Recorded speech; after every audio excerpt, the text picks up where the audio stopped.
La semana pasada estaba explicándoles los problemas y la idea era que yo les explicara los problemas correspondientes al cuadrilátero y al manivela biela corredera, en el que la corredera está aterrizada, como siempre les digo. Entonces, esos dos mecanismos corresponden al caso 1, básicamente, que ya saben ustedes, ya se lo he repetido muchas veces, caso 1, donde el método de movimiento relativo utiliza para su análisis, como siempre, un sistema de referencia absoluto y un sistema de referencia relativo. Y este sistema de referencia relativo tiene como propiedad la de solamente trasladarse, ya sea rectilíneamente o curvilíneamente, pero no puede rotar. Y eso es cuando los dos puntos que definen el movimiento del cuerpo son puntos que pertenecen al mismo cuerpo. Esto se cumple en el cuadrilátero articulado y en manivela biela corredera. Pero en el mecanismo de manivela corredera, que es básicamente un mecanismo como el que estamos viendo acá en la pantalla, donde, como ustedes ven, hay una corredera que se mueve dentro de otro eslabón. Entonces esta corredera puede rotar porque este eslabón puede rotar respecto de este punto, que es bastidor.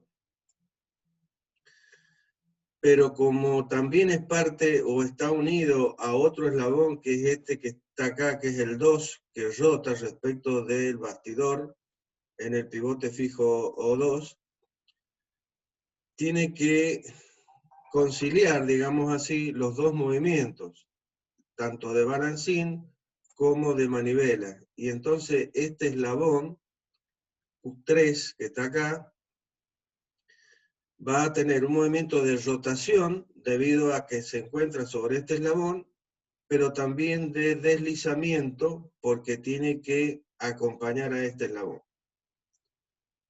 Entonces se presenta una corredera que no está aterrizada, sino que está flotante, se dice. Y esto corresponde al caso 3.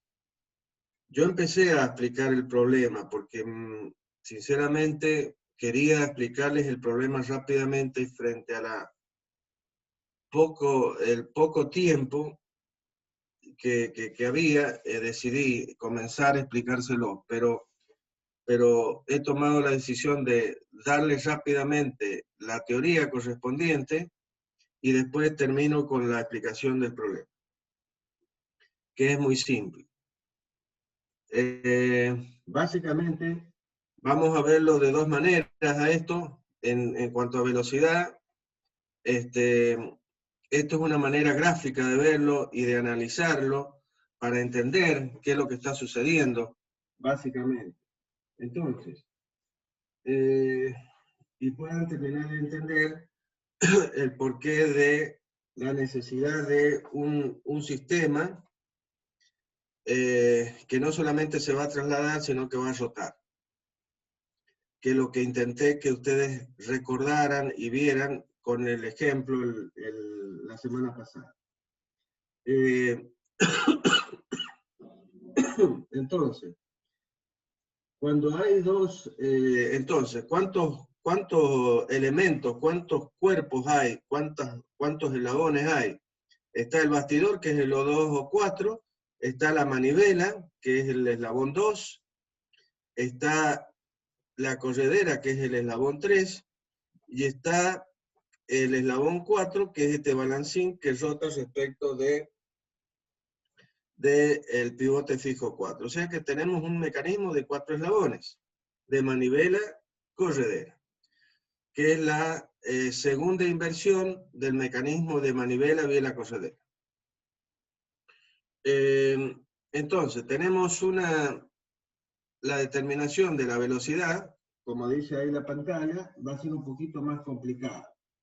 Entonces, en el punto A, o sea, en la junta A, acá, que es el punto de articulación entre el eslabón 2 y el eslabón 3, pero a la vez yo puedo considerar que hay un punto, que también ahí hay un punto de este eslabón balancín, porque se estarían tocando, o sea, nos podemos correr ahí en ese contacto que hay entre el 3 y el 4, y yo podría considerar, si ustedes quieren, que en ese punto existen tres puntos. Un punto como perteneciente al eslabón 2, un punto como perteneciente al eslabón 3 y un punto como perteneciente al eslabón 4. Es decir, que en ese punto coexisten 3 puntos a la vez. Por lo tanto, nosotros deberemos analizar esta situación de caso 2, en el que yo tengo 2 puntos que en este momento están coexistiendo, pero un instante después se mueven de manera diferente, o sea, uno en un sentido y el otro en el otro, o pueden ir en el mismo sentido, pero a distinta velocidad, es decir, no se mueven a la misma velocidad, básicamente. Y esto es un caso específico de caso 2. Entonces, la velocidad entre esos 2 puntos va a ser una velocidad relativa, no una diferencia de velocidad, ¿no? Básicamente.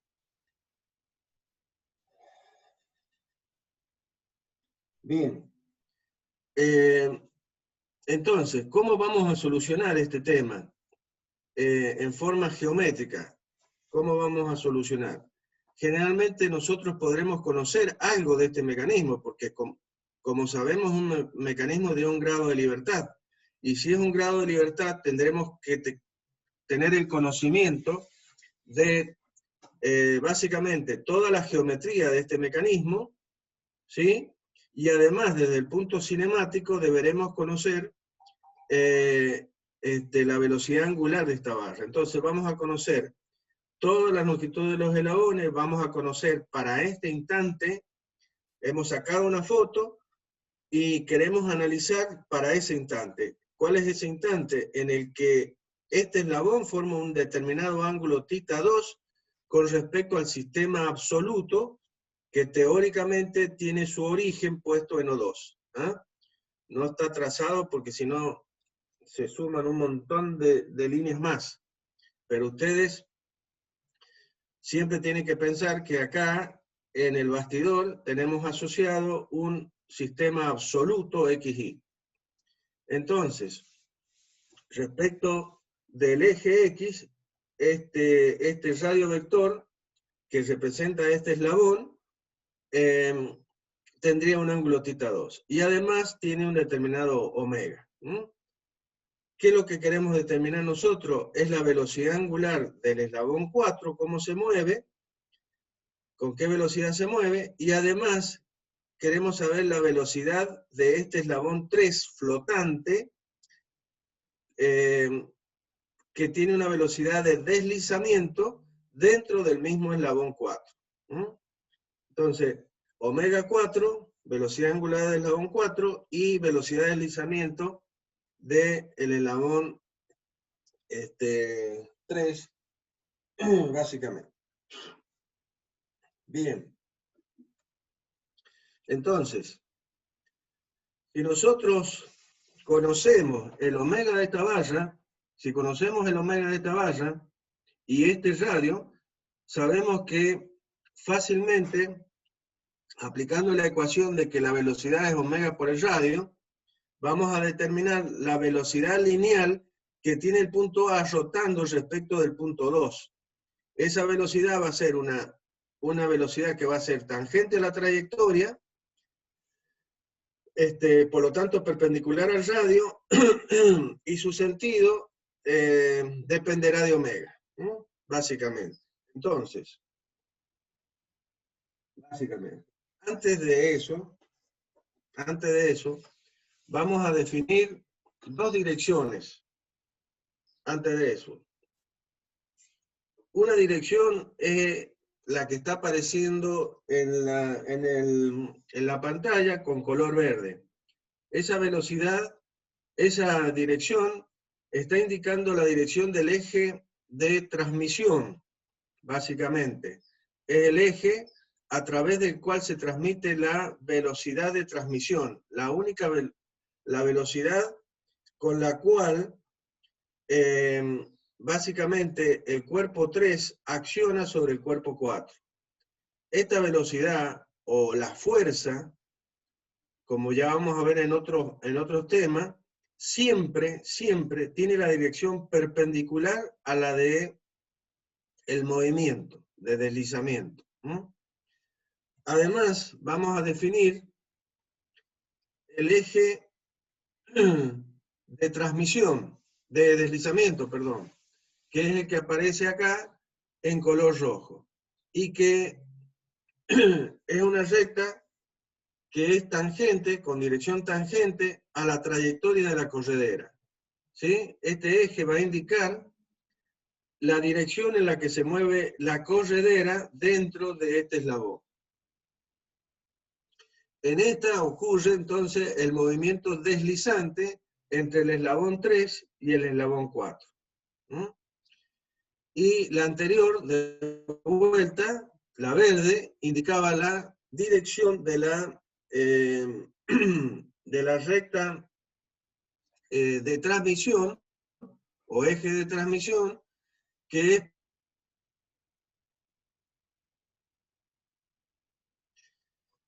es la dirección de transmisión de vuelta, es la única dirección a través de la cual puedo transmitir tanto movimiento como fuerza.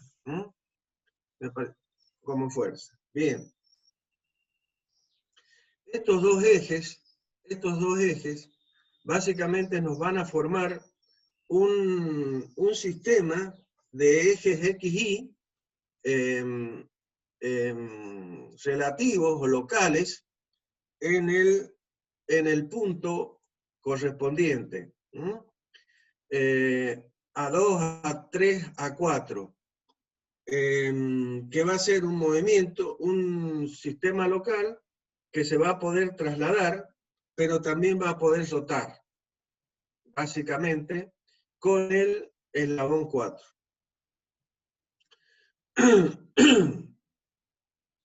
Entonces,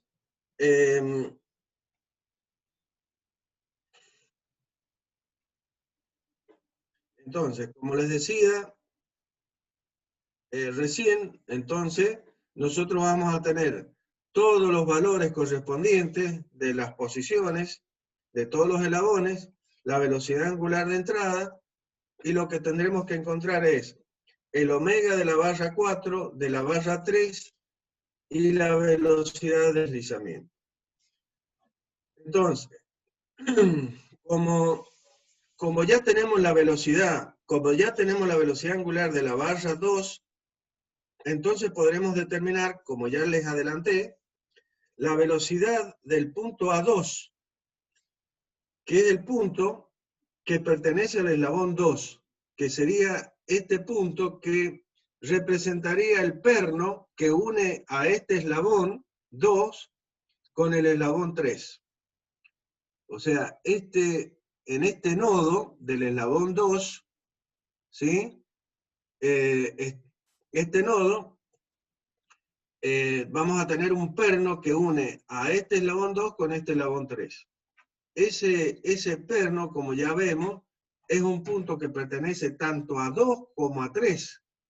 Y es un punto fijo de esos dos eslabones, porque es el perno que une a esos dos eslabones. ¿Estamos de acuerdo?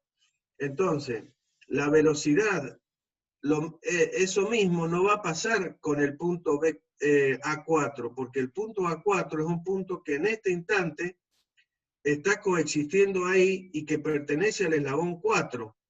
pero un instante después, cuando esto se corra, los puntos A2 y A3 van a seguir camino, porque es el mismo perno, pero el A4 va a seguir otra dirección, va a seguir otra dirección, no, va a seguir otro sentido, o va a ir en el mismo sentido, la velocidad, pero con valor diferente. ¿Por qué? Porque el punto 3 y el punto 2 de vuelta son un mismo punto, porque se presentan a esta junta. Pero entre el 3 y el 4 solamente hay un contacto en este instante, y un instante después ese contacto cambia para otros dos puntos cualesquiera, entre el eslabón 3 y el eslabón 4. Bien. De cualquier manera, nosotros vamos a poder determinar la velocidad de este punto, del punto A2, porque conozco omega 2 y conozco el radio. Entonces, a través de la ecuación de que la velocidad es igual a omega por el radio, vamos a determinar esta velocidad amarilla que aparece acá, que hemos representado con amarillo, que es la velocidad tangencial del punto A2, que ya dije era tangente a la trayectoria y perpendicular a este radio. Bien, trazamos esta velocidad en el dibujo a una escala conveniente, porque lo estamos haciendo en forma gráfica, ¿sí? Y ya tenemos trazado. Bien, se trazan los ejes correspondientes, el eje de transmisión y el eje de deslizamiento, y una vez que tenemos esto, vamos a hacer una proyección ¿de quién? De la velocidad A2 en la dirección de el eje de deslizamiento. ¿Para qué? Para encontrar la componente de deslizamiento de la velocidad A2, o sea, la velocidad de deslizamiento del punto A2, básicamente. Cuando esto está omega, según este sentido que le hemos dado a la velocidad lineal, A2, quiere decir que omega está rotando en sentido horario.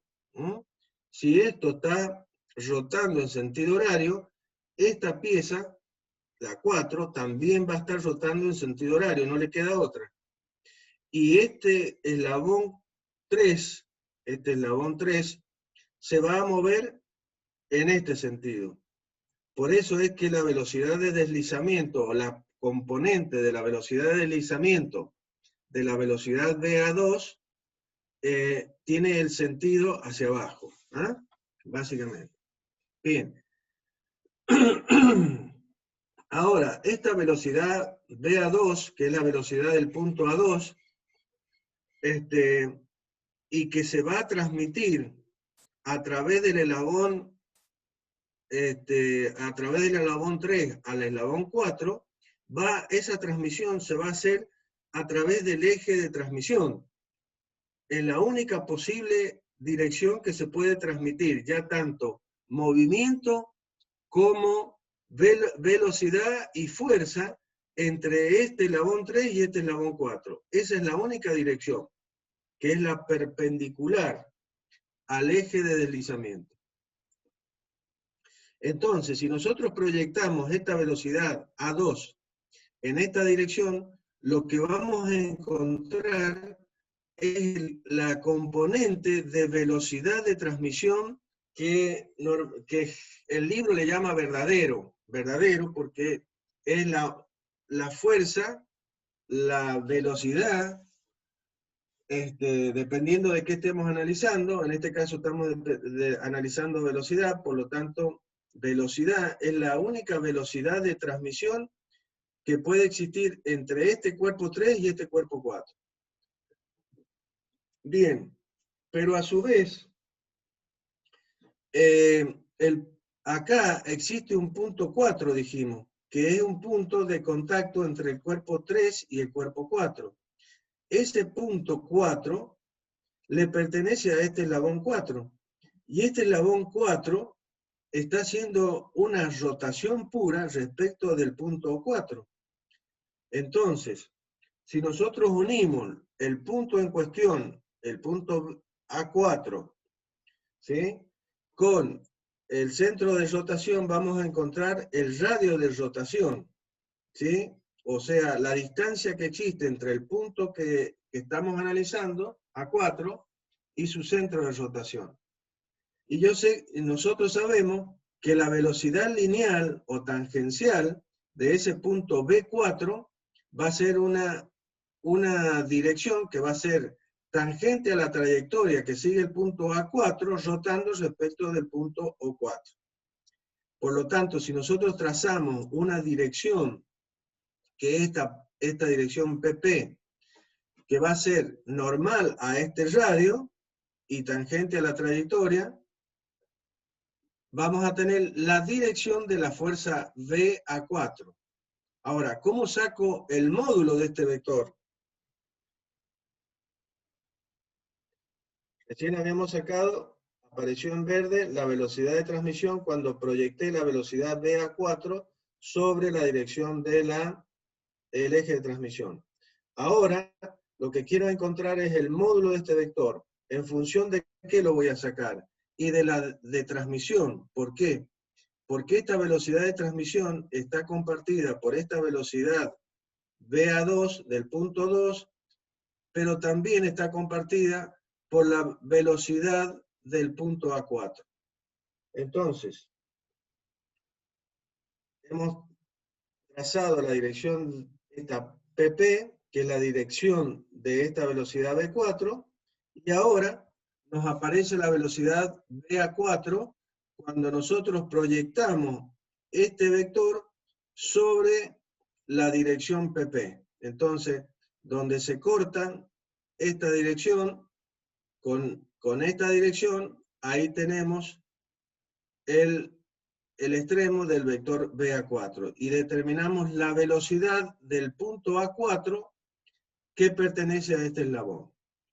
Finalmente, ¿qué tenemos que encontrar?